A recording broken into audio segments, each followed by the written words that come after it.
ഇവിടെ ബ്ലേഡ് ഇല്ലേ? നീ കുറച്ചുകൂടെ പറപ്പിക്കാൻ തുടങ്ങിട്ട്. വില്ലി നാളെ അവാർഡ് വാങ്ങിക്കാൻ പോകുമ്പോ നല്ല ചുള്ളനായിട്ട് പോണ്ടേ?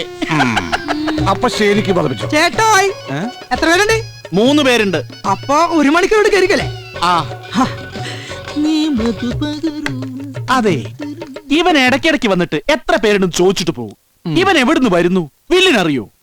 എവിടെന്നാ വരുന്നതെന്ന് അറിയില്ല, പക്ഷെ സമയമൊക്കെ ചോദിച്ച് മനസ്സിലാക്കിയിട്ട് നേരെ പോകുന്നത് നിന്റെ കെട്ടികളുടെ അടുത്തേക്കാ.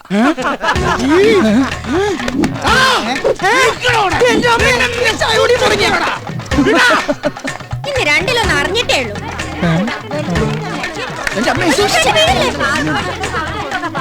ഇതെന്താ മരം കൊത്തിയും കുറെ പെണ്ണുങ്ങളും കുടുംബശ്രീ ജാഥ. എടാ വില്ല് വേലായതാ, നീ ഇന്നലെ ഈ അങ്ങാടിലിട്ട് എനിക്കിട്ടൊരു പണി തന്നു. നിനക്ക് കിട്ടിയെന്ന് പോടാ. എനിക്ക് കിട്ടിയത് ആണുങ്ങളുടെ കയ്യിൽ നിന്നാ, പക്ഷെ നിനക്ക് കിട്ടാൻ നമ്മുടെ പെണ്ണുങ്ങളുടെ കയ്യിൽ നിന്നാ. പെണ്ണുങ്ങളാ? എന്തിന്? എന്താ സൗകര്യമാരെ പ്രശ്നം?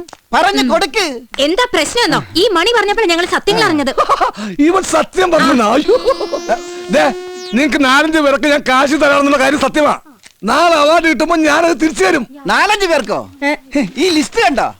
എന്റെ മിനി മുതൽ ഈ വാർഡിലെ വോട്ടർ പട്ടികയിൽ കാണുന്ന ഒരാളെ പോലും ഇവൻ ഒഴിവാക്കിയിട്ടില്ല. 10,000 രൂപ കിട്ടാനുള്ളൂ. 50,000 രൂപ കടം വാങ്ങി കഴിഞ്ഞു. എങ്ങനെ കൊടുക്കും? അതിപ്പോ അറിയണം. അതന്നെയല്ലേ ഞാനും പറഞ്ഞത്. കാശിന്ന് വരും, നാളെ പോകും, മറ്റന്നാ തിരിച്ചു വരില്ല.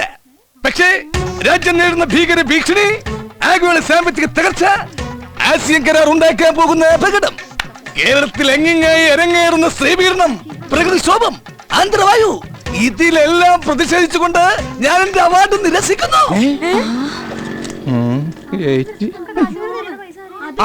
ഇനി ആർക്കെങ്കിലും എന്തെങ്കിലും സംസാരിക്കാനുണ്ടെങ്കിൽ after my shaving and cutting, okay?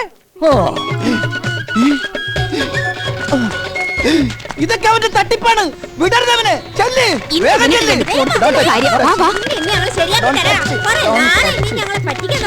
അത് തുടങ്ങി.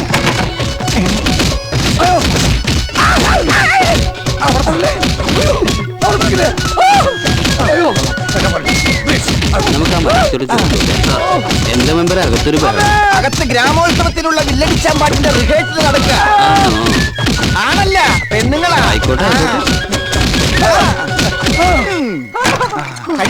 കഴിഞ്ഞ കൊടുത്തിട്ടുണ്ട്, ശരിക്കും കൊടുത്തിട്ടുണ്ട്. അല്ല പിന്നെ